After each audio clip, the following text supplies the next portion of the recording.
the business of the day for the elite when the common. But using the slogan, they got through the USA Patriot Act, which removes many of our liberties. Nobody made a sound when we lost habeas corpus, due process of law. And suddenly Bush managed to get rid of it. Where was a voice on television, aside from mine, that spoke out against this? Where are all those noble jurists, those great lawyers, those lovers of liberty? Where the hell were they? They were nowhere. Now we have a totalitarian government. And the totalitarian government wants to watch everybody, total surveillance of everyone. They listen to the telephone conversations. They look at your credit cards. They look where you travel. We are totally policed. This is contrary to everything in our Constitution. A 2010 Pentagon directive details what critics say is a policy that envisions the Obama administration's potential use of military force against Americans. The directive has non-controversial provisions on support to civilian fire, emergency services, and domestic use of the Army Corps of Engineers. But the Washington Times reports that the troubling aspect of the directive is that it outlines the presidential authority for the use of military arms and forces, including drones, in operations of domestic unrest. I believe it would be constitutional for the government to target and kill any U.S. citizen with a drone or with a shotgun without due process. Nor should any president deploy armed drones over U.S. soil. Okay, well, a troubling new report is now revealing that a secret memo from 2010 outlined the administration's potential use of military force against Americans in the United States of America. A defense source brought this to my attention and was fairly concerned about it. Said, look, this appears to be the latest step in the administration's decision to, at some point, use force against American citizens in the future. There are a lot of people concerned about this, and then you see this memo in connection with the growing militarization of many of the non-security agencies of government.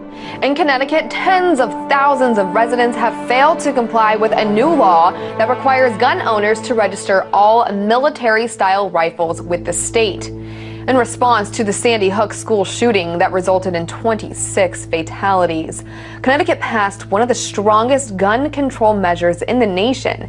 It's estimated that only 15% of gun owners have applied for assault weapon certificates, meaning the remainder could very soon become Class D felons. I think they're going to have a hard time putting this back in compliance, especially when precedence is already set here in Capitol Hill with our president, who is changing the laws, which he's breaking the federal laws every day with what the stance that he's taking on different legislations, primarily his health care plan. So people look at that and say, well, why should we abide by these laws if the president is breaking these laws? Days after a mass shooting and stabbing spree by a California college student, a number of state lawmakers are pushing to make it more difficult for potential killers to get their hands on a gun.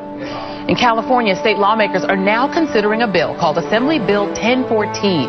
It would create a first-in-the-nation gun violence restraining order system, similar to the way domestic violence restraining orders are issued.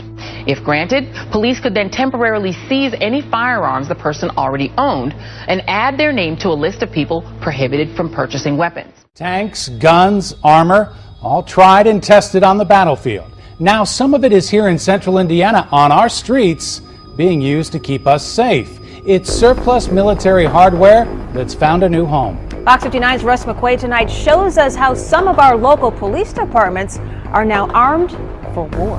Surplus U.S. military hardware is coming home from the wars, being assigned to the streets and back roads of central Indiana to keep Hoosiers safe at a time of escalating homeland violence. Once it patrolled Afghanistan. Now it's an armored SWAT vehicle with windshields that can take a direct hit from a .50 caliber weapon, a gun turret up top, and the armor to protect at least a half dozen cops inside. When I first started, we really didn't have the violence that we see today. The weaponry is totally different now than it was in the beginning of my career. Plus, you have a lot of people that are coming out of the military that have the ability and the knowledge to build IEDs and to defeat law enforcement techniques. This is Congressman Hank Johnson. Georgia Congressman Hank Johnson is worried about Pentagon spending and small-town cops who have acquired helicopter parts and boats and bayonets and guns they don't need or can't keep track of, and he's ready to write clampdown legislation. We've been reporting about this all along. Police are arming themselves to fight against your average American citizen, conservatives, patriots, and definitely returning military. Why aren't people seeing this? Well, perhaps because their local news stations are massaging it into their brain that this is completely normal. According to the Pennsylvania State Supreme Court, police officers no longer need warrants to search a person's vehicle. The Pennsylvania Supreme Court ruled 4-2 that police officers can search a vehicle without a warrant. Critics say the ruling gives too much power to police and will infringe on citizens' privacy. Are you ready for the next big thing? It may be moving in with you. The Financial Times reports that next week, Apple will announce a new way to connect you to what techies call the Internet of Things. One of the concepts people have been talking about is Apple getting into what they call kind of the smart home or the Internet of Things. That's an area a lot of big companies like Google are very interested in, so you know Apple's got to be interested in it also. If we have this sort of home invasion, if you will, by all these devices, do you think this is something consumers want or are going to embrace? You know, it's something we thought about since the World's Fair, since the Jetsons. It's an intriguing concept. I'm not sure how much of it people actually want to integrate into their lives. You think this is the next frontier of technology, Dan? It's one of the potential next frontiers, and whether somebody, maybe a big guy like Apple, can get everything to work together. That's always the key, getting everybody on the same plan at the same time. I would be fascinated if someone doesn't want this technology, because I think it's amazing. It's life-changing. Yeah, The National Security Agency is collecting a massive trove of images that it intercepts over social media, emails, and texts, some which are so clear it can use them in its facial recognition operations. According to the New York Times, top-secret NSA documents indicate that the spy agency's global facial recognition technology has seen huge growth in the last 4 years. Millions of images are intercepted per day, only adding to the huge database of personal information the government can have on individuals, both American and foreign. Civil liberties advocates worry the program seems to be operating in a legal vacuum. Controversial new curriculum in New York schools still making waves in the education community. Last night, parents, teachers, and students came out to voice their concerns about Common Core. If attendance is any indication of how concerned parents and students are about Common Core standard, then the packed room at Carmel Town Hall said it all. If you look at the way that this has been implemented, it's a complete disaster. Common Core Standard is a new curriculum implemented in schools across the nation. The goal of Common Core is to put students on a level playing field and help prepare them for a global economy. However, many teachers and students say it creates a factory-like environment that stifles individual learning and puts pressure on educators to only teach to the test. And we're creating unneeded anxiety and really using our kids as guinea pigs in a failed experiment. We really need to put the brakes on Common Core. It was the testimony from the kids that had the biggest impact. I love to be creative and express myself, and they're not letting us do this. It's kind of just the same thing over and over again. Well, New York received $700 million from the federal government in exchange for accepting Common Core. 45 states, including New York, have implemented the curriculum in their schools. And now to Florida, where a school teacher allegedly humiliated a 12-year-old boy in front of an entire class after she caught him reading the Bible during what was designated as free reading time. I begin with that shocking lawsuit, a Connecticut family claiming their 3 daughters were brainwashed into joining a religious cult by teachers and, of course, that guidance counselor at the high school. On the outside, it's a typical suburban school. But on the inside, a new lawsuit claims 4 staff members at Avon High School in Connecticut tried to brainwash 3 sisters, and their parents had no idea, indoctrinating them, quote, into a religious cult that promotes martyrdom and celebrates death, leaving them flat and distant, reclusive, secretive, and non-communicative.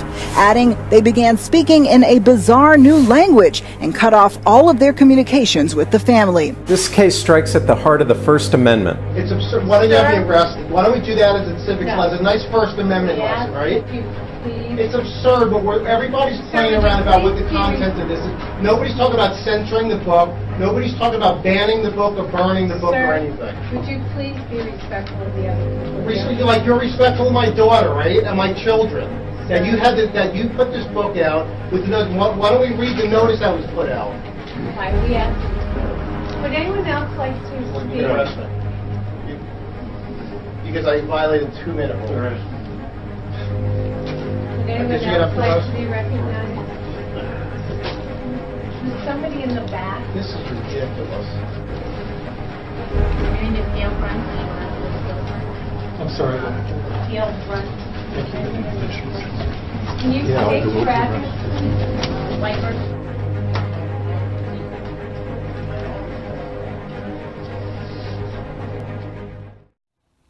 Yes, these men and their hypnotized followers call this a new order. It is not new, and it is not order.